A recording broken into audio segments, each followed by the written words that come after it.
Hello and congratulations on getting access to this video course on how to optimize your videos before making your YouTube videos live. So this is video number 1, which is the introduction to YouTube search engine optimization. So I want to first start out by saying the goal is to focus on doing the right amount of keyword research and video file automation before actually uploading any of it to YouTube. So essentially this is all about what most people forget about doing before making their YouTube video live. Because if you think about it, most people think about, okay, what do I do after I upload this video? They don't really think about what they have to do before making it live. So this is not about what you can do afterwards, as that is a totally different focus, but rather before. So besides simple optimization, you really need to know that YouTube ranks the videos that people watch the longest. Meaning, let's say for example that we have a 10-minute video. YouTube looks at that video. They look, yes, at the likes, dislikes, and comments, but they also look at, okay, do people actually watch most of this video? And based on, let's say, 1,000 views, how many of those 1,000 views actually watched either 50% or 100%, or how many minutes total? 1,000 times how many minutes was watched.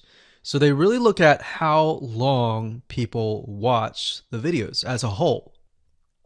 Meaning the more viewers and the longer that they watch, that will get you ranked up further and further up. So instead of focusing on, spammy tactics, tons of backlinks, and all of that, our goal here is to really focus on the user experience. So what I want to do now is give you a quick overview of what's inside this video course. This is, of course, video number 1. Video number 2 is going to be about competitive research, or in other words, researching your competitors to kind of get a better idea of why YouTube is ranking those videos.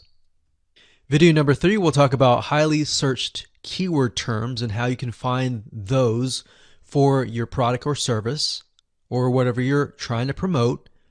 Video number 4, we'll talk about your title and your description. Video number 5, we'll talk about video file optimization. So we're going to optimize the actual file because each file has essentially information in it. And of course, video number 6, we'll talk about why your thumbnail is important and how to make it professional and good looking. And video number 7, we'll talk about video length and why that matters. We talked briefly about it just now, but I'm going to dive in deeper in that video. And of course, last but not least, I'm going to give you a secret tip on how to outrank your competitors in video number 8. So before we get started, I want to talk about what you need to have in hand. You're definitely going to need your product or service and an idea of the niche that you're targeting. You also need to have a video that is ready to be uploaded. And with that said, let's move on to video number 2. Hello and welcome back. This is video number 2. So let's talk about competitive research. You see, the best way to understand how you can rank better is to know what is already ranking in your niche or your market. So what we want to do here is we want to analyze the videos that are on the top. And I want you to specifically look at what titles, what descriptions are they using, and what thumbnails are they using that are eye-catching. And what is the user experience like when you click through those videos?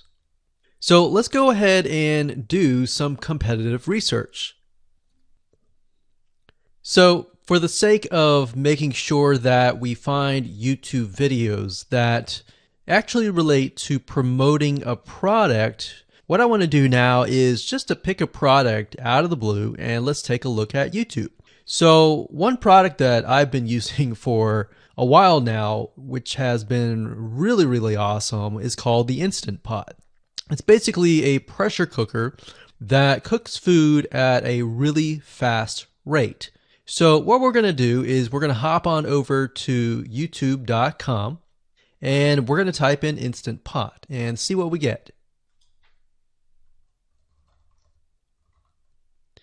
So I'm not going to click enter just yet because I'm interested in getting an idea of what kind of potential keywords that we could rank on, or what potential videos that we can create.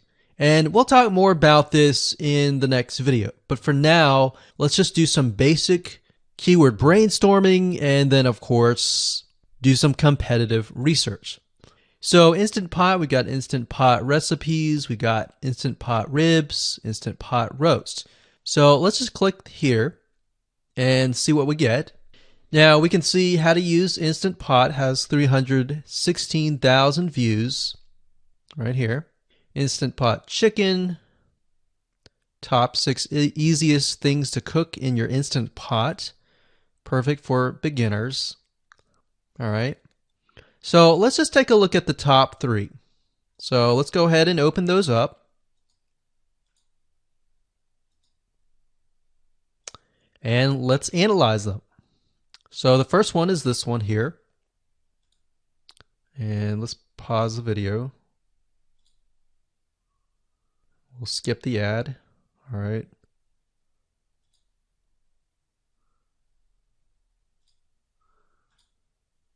Okay, so how to use the Instant Pot 101 for beginners.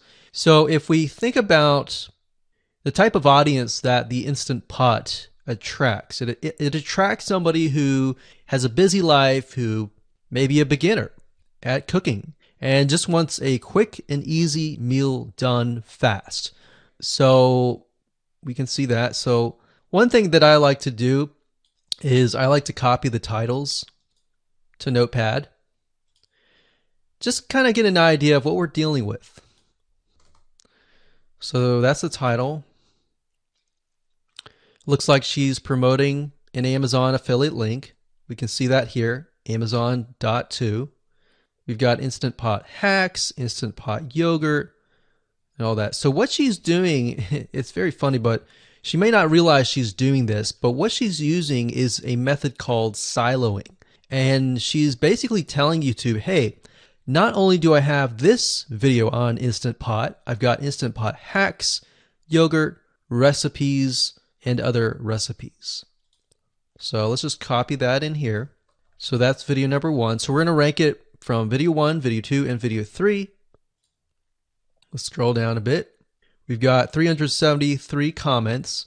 I will say when it comes to YouTube, they're looking for engagement. So comments is good, likes are good, even dislikes are good as well. Even though dislikes are bad from a human standpoint, it tells YouTube that there is engagement. All right. So sometimes we're going to be able to view, we can't do it here, but sometimes you'll actually be able to view more data. But for now, you can't hear. Now, we can actually dig deeper if we want to. So let's just take a look at Natural Brittany's YouTube channel. Because when you're doing competitive research on YouTube, it's not just that particular video. It's actually the whole YouTube channel as a whole. The authority that that channel holds. So she has 116,000 subscribers. Click on the videos.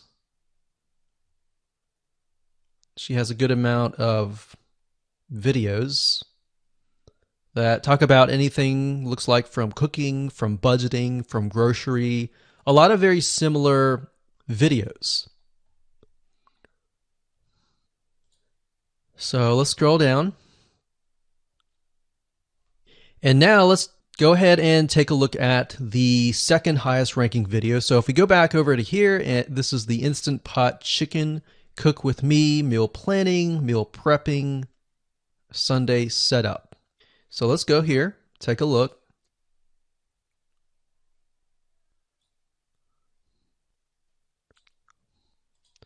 Okay, let's see here. So it's a 20-minute video, all right? And it has 658 likes, 5,000 views. If we take a look at this video here, this has 320,000 views and 7,000 likes. Now, notice how it says 13 minutes here, and notice how it says 20 minutes here.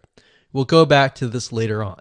All right, so we'll talk more about why a certain amount of time of your video is important, why the timing is important. And why is it that this lady has only 5,000 views, whereas the other lady has 300,000, and this lady is ranked right below that lady? All right. So why is that important? And why does that correlate to the time? So we'll talk more about that later on. But for now, let's just do competitive research. We're not trying to figure things out right now, and go from there. So if we take a look at the description, it says cook with me as I try a new recipe with Instant Pot. So the description contains the keyword. Sunday setup. Looks like she's got some Amazon links. And if we think about Instant Pot, who could it be targeting? All right, so this lady calls out people who are trying to prep on Sunday. So if we can get an idea of who it's targeting mothers, it's targeting people who are busy, who maybe only have time on Sundays to set things up. And chicken is a common thing, so maybe she's getting a lot of clicks. We don't know exactly, but we know that the headline and the description work together and getting clicks. All right, back over here, this is the third one. So let's take a look at this one. So this one is 8 minutes, but it has a lot more views than those other two videos. But it's shorter. It's shorter, but it has longer amount of views, and it's third. It's got 11,000 likes and 633 dislikes. If we scroll down, we can see that it has more comments than the first one. So why is it that the first one is number one and this one is the third one and it has more views and more comments? Well, we don't know exactly why, but I have a hunch as to why that is, which we'll talk more about ranking and what Google and YouTube is looking for later down the road. So that's that. Let's just copy that title. And I'm going to go ahead and pause this video and we'll copy and paste that information to the notepad. Okay, so I went ahead and copy and paste the information. So this is video 1, this is video 2, and this is video 3 down below. So let me make this bigger. So we have this information. So as we're kind of analyzing the competitor, we want to save this for later, but can you kind of see a similarity here? So this is calling out the target audience. This is calling out the people who are busy, essentially. And top 6 ways, top X ways, top certain number ways is always a good title. So perfect for beginners. So if you can imagine, we already see that this title has beginners. This one's calling out perfect for beginners. And this one essentially is calling out people who are busy. So it's a target audience. So that's key. So having this in hand gives you a better idea on what potential titles and descriptions that you can have. Now, you can do some deeper dive competitive research using specific tools. And one specific tool is called Social Blade. So that's socialblade.com, as you can see here. And I like to use this to kind of get a better idea of the YouTube channel as a whole. Because what you're trying to figure out is, did this person rank because their channel as a whole has a lot of traffic? Or did this person rank simply because of the titles and the description? So there's many factors that come involved, but let's take a look at Naturally Brittany. So let's go ahead and copy this. And you basically want to come here and type in the username of the YouTube channel. So we'll go ahead and click this here. Okay, so we can see here that this is Naturally Brittany, 116,000 subscribers. She's got 19 million video views. So that kind of gives us an idea of how easy it is to break through. Is it easy? Is it going to take a little bit work or what? So let's just go ahead and open her up, and let's do the same thing with the other videos. So this one is marriage and motherhood. We got that here. So she has 7 million video views. So it's about half of what we saw earlier. And this one is called Six Sisters Stuff. And this one has about 9 million video views.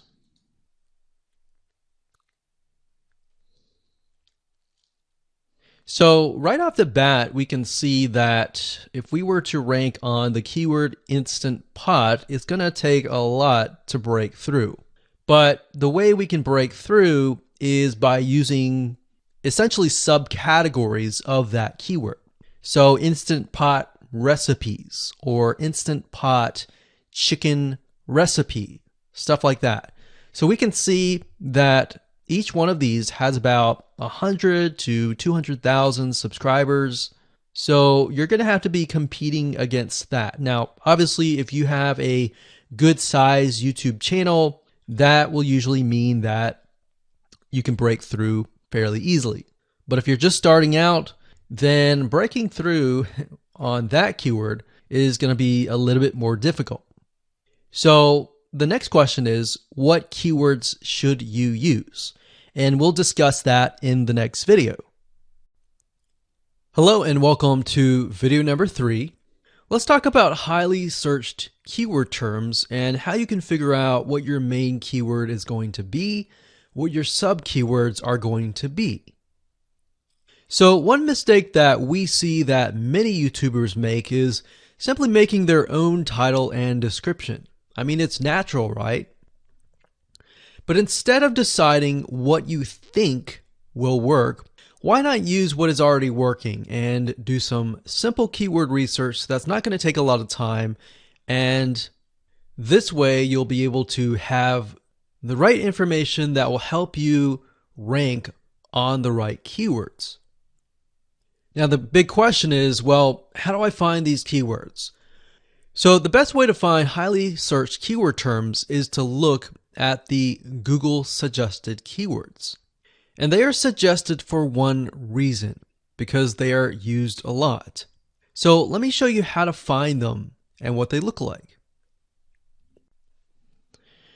Okay, so from analyzing the previous videos with the top 3 videos to kind of get an idea of what the titles were, what the descriptions were, if we look at the 3 and we refer back to this, the question is, what are the commonalities between the titles? Obviously the keyword Instant Pot, but we also notice that the top one and the third one, they all have the keyword beginners. So beginners in Instant Pot. Instant Pot for beginners, all right? So if we go back up here and we go to youtube.com and we type in Instant Pot, what do we get? So when you have a drop down like this is what we call the suggested keywords. And you'll see this in Amazon.com, you'll see this in Google.com and other major search engines. And what this is high demand and highly searched keyword terms. So in other words, if a lot of people are searching for these keywords, then they'll show up in the drop down menu. Right? So Instant Pot chicken happens to be a very highly searched term. And take a look at this. This one is related to Instant Pot chicken. So that means there's a lot of people searching for Instant Pot chicken. And that might be why this second video is ranked so high. Let's scroll down and take a look. So as we're scrolling down, I also want you to kind of keep an eye on the thumbnails, because the thumbnails are key. So we got top 6 easiest things to cook in your Instant Pot. And I'll say, as an Instant Pot user, I really didn't know what recipes were out there that would fit the Instant Pot. Because the Instant Pot, the way it cooks is it pressurizes the food, and you need a little bit of liquid inside it to pressurize. So what I was doing is I was looking for recipes that were specifically made for the Instant Pot. So a lot of these people that are coming here, they don't know. They're just looking for recipes. So the 30 Instant Pot recipes gives people an idea. Oh, okay, I've got 30 recipes that I can pick and choose from. So if you scroll down, it says Instant Pot Ultra. All right. So if we go back here, so Instant Pot Chicken is definitely a top one. Instant Pot Spaghetti, how to use an Instant Pot. Instant Pot Cheesecake, Yogurt, Pho, Beef Stew, Whole Chicken, Rice, and Instant Pot Pot Roast. So these are highly searched keywords. Now let's hop over to Google and see what we get. Do we get the same thing? Do we get something different? So if you go to Google and you type in the same thing, Instant Pot, we can see that we've got Instant Pot recipes, Instant Pot chicken. So notice that the chicken and the roast beef or the pot roast seem to appear both in Google and in YouTube. So whenever you see that, that's a good sign, because you got to understand people searching in YouTube are very different than people searching in Google. They don't show the exact same thing. But if they do, that gives you an idea that if you rank on that term, that you will be able to get traffic from Google and YouTube. Okay, so let's go back here. So Instant Pot Chicken. So let's just do a search and see what we get. So another place to find the Google suggested keyword terms is to scroll all the way down to the bottom. So there we go. So Instant Pot recipe. Now these are specifics, all right? These are searches related to Instant Pot. So people are looking to buy Instant Pot Amazon. So let's just type in Instant Pot chicken and see what else we get. So if you notice when we type Instant Pot chicken, it gives you a more detailed view of the other keywords that are related. So for example, Instant Pot chicken recipes, chicken rice, chicken noodle soup, chicken thighs, chicken bog, chicken breast recipes, chicken wings, and chicken and dumplings. So let's go over here and see what we get. So Instant Pot chicken recipe, wings, noodle, biryani, thighs. So a lot of these are actually appearing that are the same. Okay, so moving on here, we've got Instant Pot chicken. Now let's take a look at what we have here. So what I would do is I would do the same thing, the competitive research. Now, if you notice here, the Six Sisters stuff, it's a different video, but it's a similar video. Now this video is different. This lady is the same. And that's another thing. So if you rank high on the main keyword, then you could potentially rank on the other smaller keywords as well. So that gives you an idea that of what content to create and what keywords to target. So we could potentially make it about Instant Pot chicken. And what I would do is go back here. Let's say we want to title it the Instant Pot chicken. What I would do is I would scroll here and take a look at questions people are asking. So how do I cook chicken and potatoes in Instant Pot? How long does it take to cook chicken pot, Instant Pot? We scroll down, and what I would do is grab these keywords. So I would grab these keywords.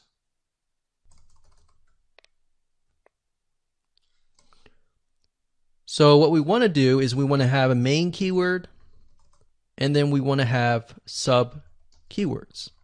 So the main keyword here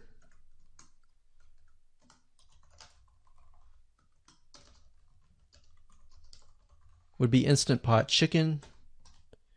And then the other ones would be Instant Pot chicken and potatoes, and all the rest here. So having these in hand will give you a better idea on how to go about creating your titles and your descriptions so that you can target specific keywords, and that you're not like any other YouTuber who is simply making up titles and descriptions just out of your head. So this way you can be strategic and rank effectively. Hello and welcome to video number 4. In this video, we're going to talk about your title and your description. So let's take what you have gathered in the previous video and let me show you how to properly create your titles and descriptions. So when it comes to creating titles and descriptions, we simply need to do what we did in the previous videos, which was the competitive research. And as you can see here, we have the videos 1, 2, and 3, the top number 1, number 2, and number 3. And of course, we have the main keywords. So we have this main keyword here. So that's definitely going to be in the title. And then of course, if you noticed, the target audience was beginners. So essentially what you're noticing here is that people are calling out the audience, and then of course they have the keyword in the title itself. And then of course you want to make sure that title, main keyword, and target audience is also going to be in your description. Now what I like to do is I like to go look at magazines in that niche. It doesn't necessarily have to be exactly, in this case, Instant Pot, but it needs to be somewhat of that genre. Now, one thing that I noticed was when we took a look at the Instant Pot chicken, you could write out something like top 6 easiest things. So instead of things, you could say chicken recipes or pot roast recipes to cook in your Instant Pot. Or you could say something like Instant Pot chicken dash top 6 easy recipes, or you could use a number. People like numbers, especially knowing that somebody gets an Instant Pot for the sake of saving time. You could say top 6 easy chicken recipes that take less than 30 minutes. Now obviously that's a little bit long, so let's head on over to Google here. So like I said, I like to use magazines. Magazines do a great job in creating titles. So as you can see here, I typed in Instant Pot magazine, and to the right you'll notice that there's Instant Pot all-time recipes. So let's just go ahead and open that in a brand new window like so. So it looks like we have to pay, but let's just go ahead and click the free sample. So we can see Instant Pot's all-time best recipes. So you could do something like all-time best chicken recipes, or Instant Pot dash all-time best chicken recipes, or all-time best chicken Instant Pot recipes. So obviously here we're not going to copy word for word because that's plagiarism, but we're going to use something different. We're going to tweak it around. What we're looking here is for headlines. So let's go back here. So it says Everyday Instant Pot, 115 delicious, family friendly pressure cooker. So we can say Everyday Instant Pot, colon, 6 delicious family pressure cook recipes. So Everyday Instant Pot chicken, as long as the word Instant Pot chicken is in there. So we got 66 Instant Pot recipes that put your pressure cooker to work. So we could say something like 6 Instant Pot chicken recipes that take less than 15 minutes. And yes, believe it or not, Instant Pot can literally cook something like a pot roast within less than an hour, or sometimes half an hour. Because it's a pressure cooker, it cooks a lot faster. So that's what I like to do, is I like to take a look at magazines. So it doesn't necessarily have to be Instant Pot in this example. It can be another food magazine. So essentially that's how to create the titles. As far as the description goes, if you take a look at what they've written here, the first one that's ranking really well, as you can see here, we've got Instant Pot 101 for beginners. So you'll notice that they are trying to target the keyword Instant Pot 101 for beginners. So they've stated that in the title, and they've also put it in the description. So it says everything you need to know about how to use the Instant Pot in a beginner Instant Pot recipe. So notice that they use the keyword beginner Instant Pot twice. And then, of course, they got Instant Pot hacks, Instant Pot yogurt. And what they're essentially doing here is they're linking to other related videos. Now, Google's smart enough and YouTube's smart enough to have an algorithm to read the description and think, okay, they've got other videos that they've created that are related to Instant Pot. This video must be good, or this channel must have a lot of relevant information. So we're going to rank it a little bit higher because it's going to give people what they want to see. So now we look down here, it says Instant Pot Chicken. So this is the lady who is ranking really high on Instant Pot, but also Instant Pot Chicken. So it says cook with me as I try a new recipe with my Instant Pot. So we can see the keyword Instant Pot here. And as you can see, the description is really written for the user, but it contains the keywords that are necessary. So you don't need to write something like Instant Pot Chicken or something that's just a bunch of garbled information. You want to make sure that the title and the description attract people first and foremost, and then embed the keywords within. So the third one, we've got top 6 easiest things to cook in your Instant Pot, perfect for beginners. So it says, today I'm sharing with you the 6 easiest things to cook in your Instant Pot. So you can see here, the title is here, but the title is also in the description. It says, now these are perfect if you are just starting out or even had the Instant Pot for a while. So you can see the keywords that are embedded, but it's really written for the user. And that's the way it should be, because the title and the description will actually show up in the YouTube search engine, as you can see here. So we've got the title, we've got the description.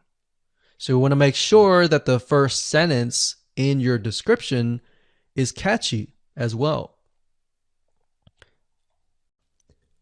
Hello and welcome to video number 5. Let's talk about video file optimization. Did you know that all files contain data that tells YouTube what your video could be about? Let me show you. Okay, so the way that YouTube gets an idea of what your video is about is by transcribing it. And for the most part, it can usually figure out what your video is all about if you have voice and speaking in it. Now, you can go one step further by adding what we call video file metadata. It's very similar to a website metadata. So for example, if you right click on any website and you click on View Page Source, up at the top, you're going to see a lot of what we call metadata. So right here, we can see the name, the title, the description, and all that information. So what that does is it tells Google essentially what your website is all about. So very, very similar in this case of what we're doing here. So what we're doing here is we are taking the video file that you have created and embedding it with more information. So besides the title and description, YouTube will be able to read the metadata inside of your video. So it'll make a little bit more sense when I show it to you. Now, it's really hard to find software out there that allows you to embed metadata except for a few. So one of them is called Video Converter by Wondershare, and that is videoconverter.wondershare.com. That's videoconverter.wondershare.com. So if you go here and you go ahead and download up at the top, you will be able to embed metadata. In fact, we're going to be using that for this particular video. Now, there are other software out there like the Adobe Bridge software, which allows you to embed the metadata into your video. Now, the reason why I'm using Wondershare is because I feel like it's a lot easier to use. So if you go ahead and download this, we're going to open this here. And what I did was I clicked Add Files, and I chose the file.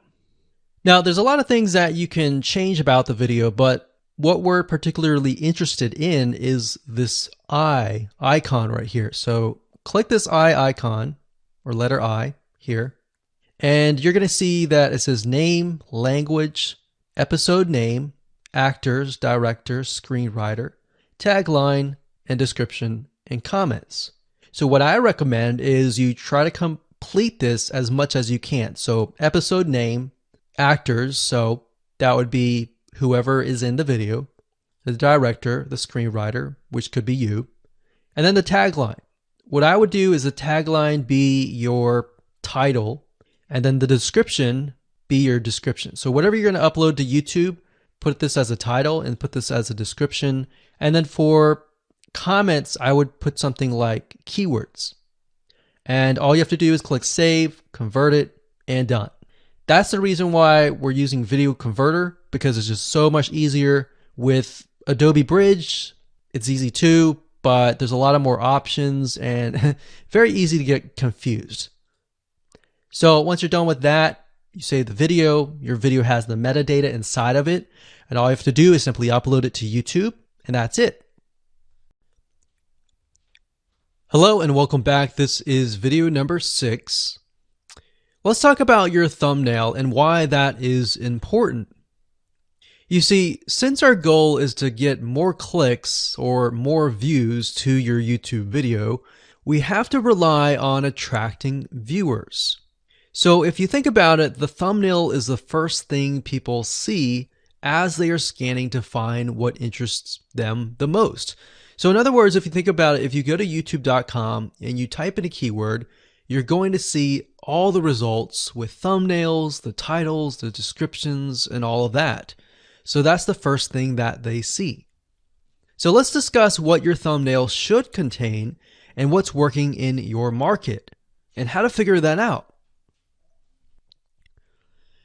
So when it comes to having a thumbnail, you want to make sure that it is eye-catching, meaning it shows somebody what they want. So if Instant Pot Chicken is your main keyword, you want to make sure that your thumbnail has something in it that entices them. So it's good to have the keyword or the title in it. So you can see right now the way YouTube works is they have an initial title or an initial thumbnail, and then after that you can see motion. So if I put my mouse over it, you can actually see part of the video, which makes it a lot more engaging. So as we scroll down, the initial thumbnail that this woman uses is the Instant Pot. And then this one here, it says Instant Pot recipes. So Instant Pot. So we can see the ones at the top definitely have the Instant Pot in it, or a word that's chicken, or a picture that has chicken in it. So it fits the keyword. Now, if you're not a professional, thumbnail artist or anything like that, there are different sites that you can use to get these created. Now, bear in mind that you never want to use a thumbnail that is clickbaity or that lies to somebody, because if they click on it and then the video is nothing like the thumbnail, then guess what? You might get tons and tons of clicks and perhaps views, but you're not going to get people watching your video, which is very, very important, which we'll discuss in the future videos. But for now, there are different elements that you need. So what I recommend is you go to a site called creativemarket.com. That's creativemarket.com. There are other sites like graphicriver.net, but over time we've realized Creative Market has a lot of really good designs. So what we can do here is in the search box, we're going to type in YouTube thumbnail. And we're looking specifically for templates that we can use for the thumbnail. So it says YouTube thumbnail pack. Let's go ahead and open that. There's one here.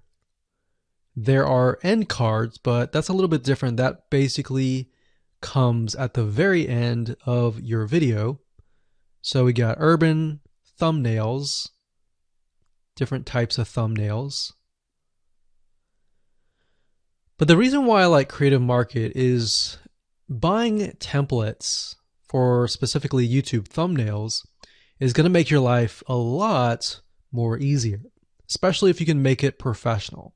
The more professional it looks, the more professional your viewers will click through. So if we click on this, we can kind of get an idea of what we're dealing with.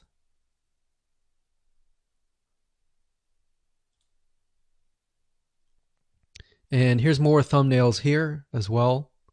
Now, over time, we've realized with YouTube thumbnails, more and more designs are becoming minimalistic, meaning it's not too fancy, but it's got just enough information to tell the person what it is all about. So it could have text, it could have pictures, but you really need to know what your YouTube video is about before you can create your thumbnail. In fact, I recommend that you create your YouTube video first and then you create your thumbnail so that you can make sure that you attract the right person.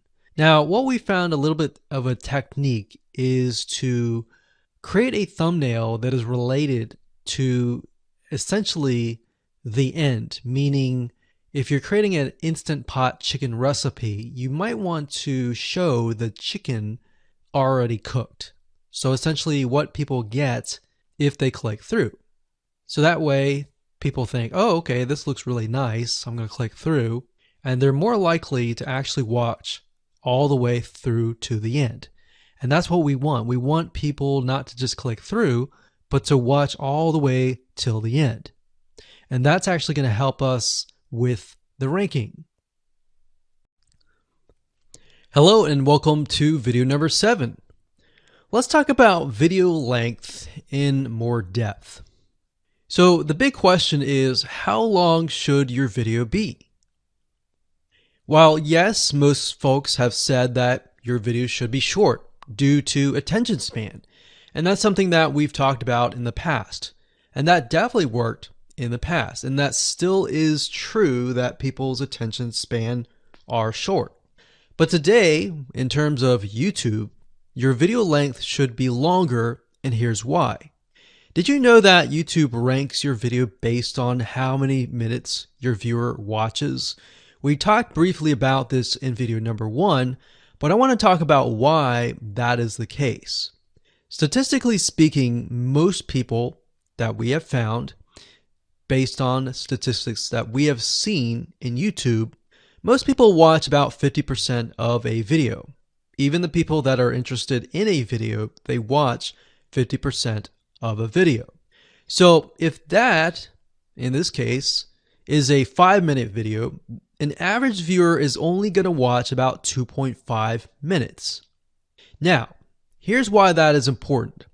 If you're competing against someone who has a 30-minute video and their viewers watch 15 minutes, which is about 50%, well, guess what? Even if they can have less viewers than you, they're going to beat you because they have a longer video. So if you got the 2.5, they've got the 15 minutes, they can send less people and still beat you. And YouTube will favor them in the end. Now that, of course, is assuming that the views are legitimate and people are actually watching. And that's why user experience is so important. So to give you some real life practical application, let's hop on over to YouTube and I'm going to show you proof that this works. Okay, so let's take what we learned and what we just discussed and apply it to some real life practical application. So if we head on back over to youtube.com, we type in the keyword Instant Pot recipes, we can see this one, and this one. So let's go ahead and open these up. So we got this one, and this one. So that's 1, 2, and 3. The first one has about roughly 8 minutes or 9 minutes. We'll say 9 minutes. The second one has about 27 minutes. And the third one has about 20 minutes. Okay. So essentially the second and third have about double the amount of time. So like we talked about, most people watch about 50% or less, and then they quit. That's the average, right? So if that's the case, this person here, even though they have more views, see that? 800,000 views, even though they have more views, they're competing with somebody with a 30-minute video. Essentially, it's 27 or 28, but close to 30. So if we round that, we'll just say this is 10, this is 30, and this is 20. All right, so let's keep it at even numbers. So if that's the case, there's 4 minutes here, 15 minutes here, and 10 minutes here.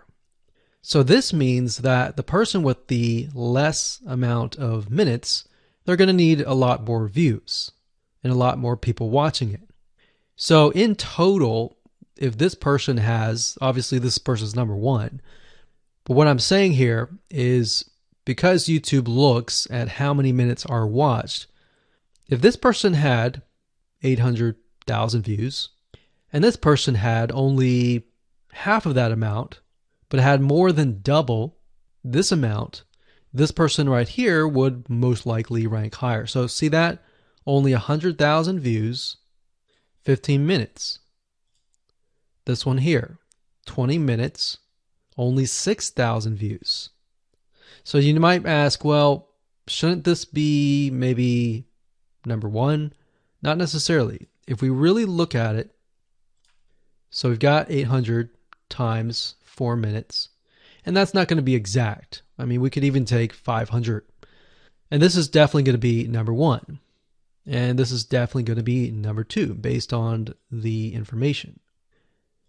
But this person, because they have a long enough video, even though they have less amount of views, they're still able to rank pretty high. So this is based on one of our YouTube channels, which has over 9 million of minutes watched.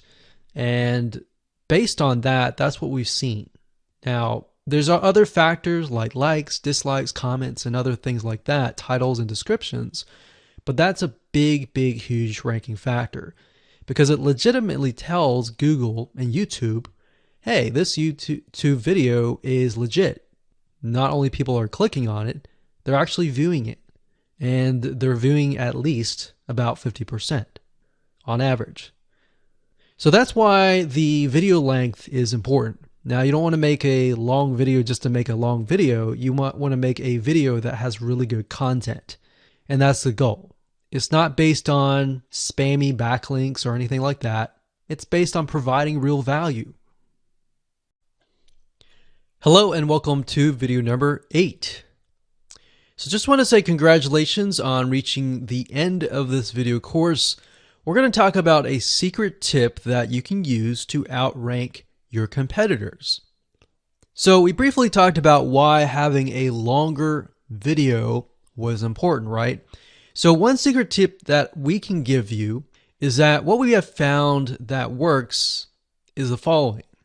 Longer videos in the sense of live streams, which means you get on YouTube and you talk to people live.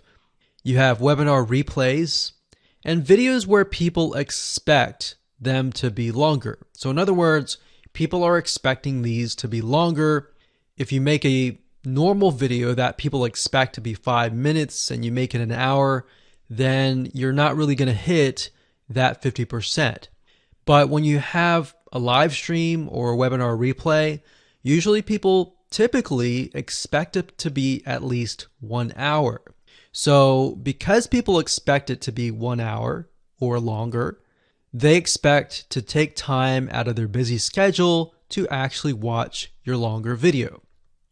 And what we found is these work really well compared to the average video. So let's discuss what you need to do in terms of software or even web applications that you need to create live streams and webinar replays. So in order to create a YouTube live stream, you're going to need to have a broadcasting software. There are many. You can go to YouTube and type in live stream, how to set it up, and there's a lot of videos on that. But this is one particular one that we have used and that has worked really, really well for us. It's called Open Broadcaster Software, and it's free, best of all. And that is located at obsproject.com. So as you can see here, there is versions for Windows, Mac, and Linux. So it's simply as easy as downloading and you can start streaming. So the reason why you need this software is basically what it does is it connects to the YouTube live stream system, and when you're ready, you click record and you're good to go. Now, I'm not going to go in depth on how to use this product just simply because there are so many different options and so many different ways of using it. Now, like I said, the tip is when outranking your competitors to have longer views. This is good for kind of a face-to-face talking head type long video. Now, if you want to use a camera, you can do that. If you want to do something like screen capture, meaning you're going to show your screen, then you're going to want to use something like GoToWebinar. And you can go to gotomeeting.com/webinar to do that. Another tool that we have used, which as of now, it is free, and who knows, it could change. So GoToWebinar does cost money, but it's a nice way to kind of engage with people. So this is the route that I would go if you are engaging with people. If you're not engaging with people and you're simply doing screen capture, there is a tool called Use Loom. Let me show it to you. So useloom.com. Loom is essentially a Chrome plugin, and what it does is it allows you to record your screen. It's super easy to use. In fact, it's super, super fast. It's so fast that you can literally start recording, and within seconds when you're done, you'll have the video in hand. And you can download the actual video file to your computer really fast. So those are the three options that I would go to, and really depends on the avenue that you want to take. So like I said, create a longer video, but just don't create any content. Make sure that the content is valuable, because you want to make sure that people watch all the way through, or if not, watch at least 50%.